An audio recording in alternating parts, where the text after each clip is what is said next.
ಮಳೆ ಗಾಡಿಗೆ ಇದಕ್ಕೆ ಕಂಪೇರ್ ಮಾಡಿದ್ರೆ ತುಂಬ ಡಿಫ್ರೆನ್ಸ್ ಇದೆ ನೋಡಿ. ಲಿಟ್ರಲಿ ಡಿಫ್ರೆನ್ಸ್ ಅಂತೂ ಇದ್ದೇ ಇರುತ್ತೆ ತುಂಬ. ಯಾಕಂದರೆ ರಾಯಲ್ ಎನ್ಫೀಲ್ಡೇ ಬೇರೆ, KTM ಬೇರೆ. ಅದು ಸಮ್ಟೈಮ್ಸ್ ಕೆಲವೊಂದು ಇದರಲ್ಲಿ ಮಿಸ್ ಆಗುತ್ತೆ ರಾಯಲ್ ಎನ್ಫೀಲ್ಡು.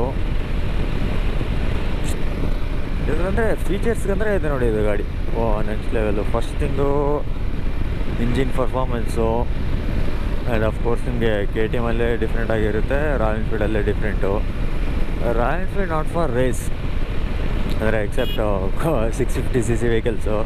ಪರವಾಗಿಲ್ಲ, ಹಿಮಾಲಯನ್ ಕೂಡ ಸೆಗ್ಮೆಂಟ್ ಚೆನ್ನಾಗೇ ಇದೆ. ಬಟ್ ಸ್ಟಿಲ್ KTM ಪರ್ಫಾರ್ಮೆನ್ಸ್ ಅಂದರೆ ನೆಕ್ಸ್ಟ್ ಲೆವೆಲ್ಲು ಚೆನ್ನಾಗಿರುತ್ತೆ. ಇದರಲ್ಲೆಲ್ಲ ಏನಂತಾರೆ ಇದಕ್ಕೆ, ಡಿಸ್ಪ್ಲೇ ಆಗಿರ್ಬೋದು, ABS ಆಗಿರ್ಬೋದು,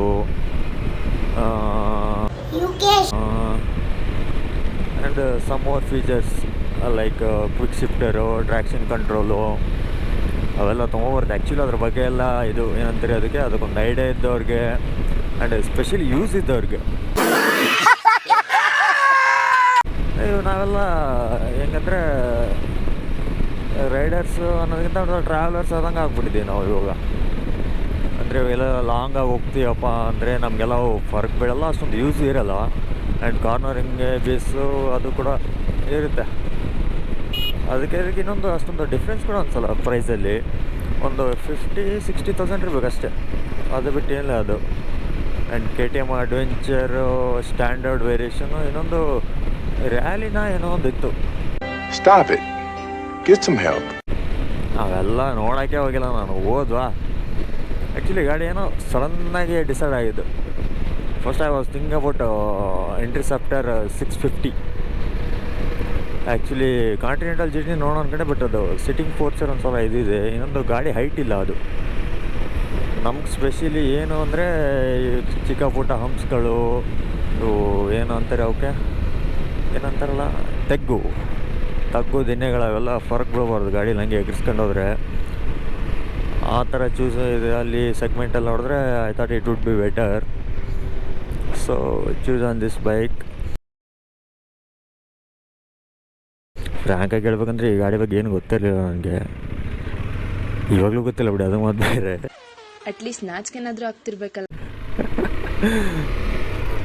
ಏನಪ್ಪ ದೇಸಿ ರೈಡರ್ಸ್ ನಾವು ಎಲ್ಲ ಯಾಕೆ ಬೇಕು, ABS ಅಂತ, ಇದು ABS ಟ್ರ್ಯಾಕ್ಷನ್ ಕಂಟ್ರೋಲ್ ಅಂತ, ಕಾರ್ನರಿಂಗ್ ABS ಅಂತ, ಅವೆಲ್ಲ ಪ್ರೊಫೆಷ್ನಲ್ ರೈಡರ್ಸು. ಆ್ಯಂಡ್ ಎಸ್ಪೆಷಲಿ ಇವೇನೋ ಆಫ್ ರೋಡ್ ಮಾಡ್ತಾರಲ್ಲ, ಗುಡ್ದಾಗ ಹೋಗೋಡ್ದ, ಅಲ್ಲೆಲ್ಲ ಹಳದ ದಾರಿಯಾಗ ಹೋಗೋಡ್ಸೋದನ್ನ ಅಂಥವ್ರಿಗೆ ಯೂಸ್ ಆಗುತ್ತೆ. ನಾವು ಆಲ್ಮೋಸ್ಟ್ ಒಂಥರ ಪೀಸ್ ರೈಡರ್ಸು, ಸೇಫ್ ಇದರಲ್ಲೆಲ್ಲ ಓಡಿಸೋ ಜನ. ಸೊ ನಮಗೆಲ್ಲ ಯೂಸ್ ಆಗಲ್ಲ ನನಗೆ ಅವೆಲ್ಲ ನನಗೆ ಗೊತ್ತೇ ಇಲ್ವ ಫ್ರ್ಯಾಂಕ್ಲಿ. ಕಿಂಗ್ ಫೋರ್ಚರ್ ಮಾತ್ರ ಸೆಕ್ಸಿ ಆಗಿದೆ. ನಮ್ಮ ರಾಯಲ್ ಎನ್ಫೀಲ್ಡಲ್ಲಿ ಇದು ಇರ್ತಿರಲಿಲ್ಲ. ಸ್ವಲ್ಪ ಬ್ಯಾಕ್ ಹಿಂದೆ ಕೂತವ್ರಿಗೆ ಒಂದು ಸ್ವಲ್ಪ ಪ್ರಾಬ್ಲಮ್ ಆಗ್ಬೋದು ಅಂತಷ್ಟೇ. ಒಂಥರ ಗಾಡಿ ಹೆವಿನೇ ಅನ್ಸಲ್ಲ, ಲೈಟಾಗಿದೆ, ಬಟ್ ನೆಕ್ಸ್ಟ್ ಲೆವೆಲ್ಲು ಪವರ್ ಇದೆ.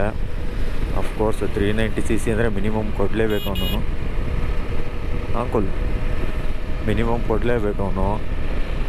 ಏನೋ ಪಿಕಪ್ ಎನ್ಸು ಇಲ್ಲ, ಎಲ್ಲೂ ಹೊಸ ಗಾಡಿ ಐತೆ ಅಂತೇಳಿ ಹಿಂಗೆ ಪಿಕಪ್ ಎನ್ಸ್ ಐತೇನೋ ಅದನ್ನು ಗೊತ್ತಾಗ್ತಿಲ್ಲ. ಸ್ವಲ್ಪ ಅದ್ರ ಒರೆಸ್ಕೋಬೇಕಾಗಿತ್ತು ಸಿಟ್. ಆ್ಯಕ್ಚುಲಿ ಈ ಗಾಡಿನ ಸ್ಲೋ ಓಡಿಸಿದ್ರೆ ವೈಬ್ರೇಷನ್ ಫೀಲ್ ಆಗುತ್ತೆ. ಒಂದು ಸರ್ಟನ್ ಸ್ಪೀಡಲ್ಲಿದ್ದೀವಿ ಅಂದರೆ ಇವನ್ ವಿ ಕಾಂಟ್ ಫೀಲ್, ಸುಮ್ಮನೆ ತಗೊಂಡೋಗ್ತಾ ಇರುತ್ತೆ.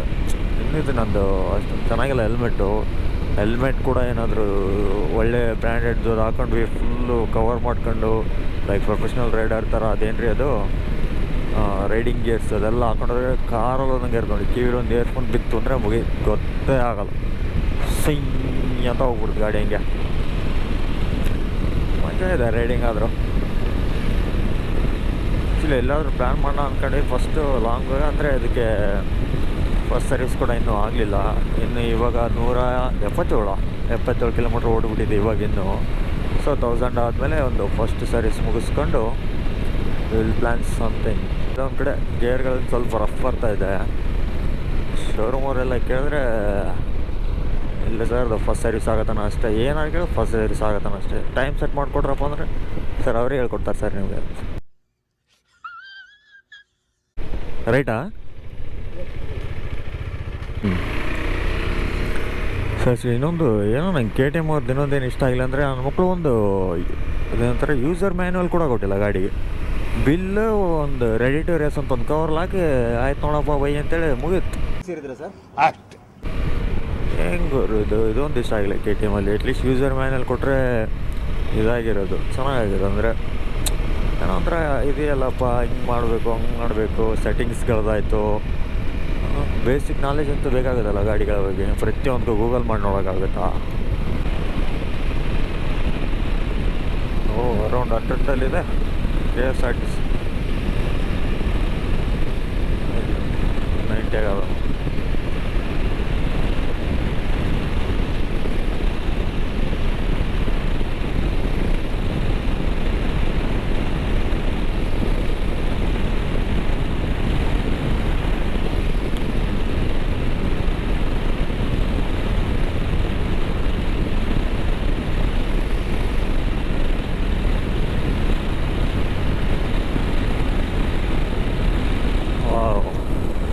ಫಸ್ಟ್ ಟೈಮ್ ಈ ಗಾಡಿ ನಾನು ನಡು ಮೇಲೆ ಓಡಿಸ್ತಾ ಇರೋದು, ಏನು ಫೀಲೇ ಆಗಲ್ಲ ಆ ಥರ. 110 13 14 ಎಲ್ಲಾದ್ರೂ ಹಂಪ್ಸ್ಗಳಿರ್ತಾವ ಅಂತ ಅದೊಂದು ಭಯನೇ ಅಂತ. ನೀವು 10 15 ಹೈಯೆಸ್ಟ್ ಓಡಿಸಿದ್ದು ಅಂದರೆ ನಾವು ರಾಯಲ್ ಎನ್ಫೀಲ್ಡಲ್ಲಿ ನಾನು ಅರೌಂಡ್ 120 120 ಏನೋ ಹೋಗಿದ್ದೆ ಅಷ್ಟೇ ಕತೆ. ನೈಸ್, ಪರವಾಗಿಲ್ಲ, ಚೆನ್ನಾಗಿದೆ.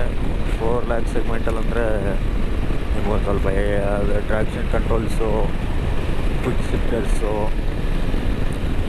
ಆ್ಯಂಡ್ ಕಾರ್ನರಿಂಗ್ ABS ಅವೆಲ್ಲ ಬೇಕು ಅಂದರೆ better to go for standard ಆರು ಇನ್ನೊಂದು ಅದರಲ್ಲಿ ಬರುತ್ತಲ್ಲ ಅದರಲ್ಲಿ. ಅಂದರೆ ಲೈಕ್ ಚೆನ್ನಾಗಿದೆ. ಇನ್ನೊಂದು ಇಂಜಿನ್ ಪರ್ಫಾರ್ಮೆನ್ಸ್ ಅಂತೂ ಅದು ಇದು ಎಲ್ಲ A to Z ಸೇಮೇ. So it's better. ಇದು ಕೂಡ ಚೆನ್ನಾಗೇ ಇದೆ. ನಾವು ಯೂಸ್ ಮಾಡಲ್ಲಪ್ಪ ಅಂದರೆ ಇದು ತೊಗೋಬೋದು ನೋಡಿ. ಒಂದು ನಿಮ್ಮ ಹತ್ರ ಒಂದು 4 ಲಕ್ಷ ಇತ್ತು ಅಂದರೆ ಇದು ತೊಗೊಂಬಿಡ್ಬೋದು. ಹಾಗೆ 4 ಲಕ್ಷ ಎಲ್ಲ 380.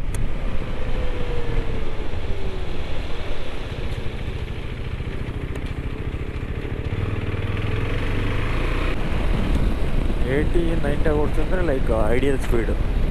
ಏನಪ್ಪ ಅಂದರೆ ಸೇಫ್ ರೈಡ್ ಕೂಡ ಇರುತ್ತೆ, ಗಾಡಿಗೂ ಅಷ್ಟೊಂದು ಏನು ಇದು ಆಗಲ್ಲ, ಆ್ಯಂಡ್ ಕಂಟ್ರೋಲಲ್ಲೂ ಇರುತ್ತೆ ಗಾಡಿ.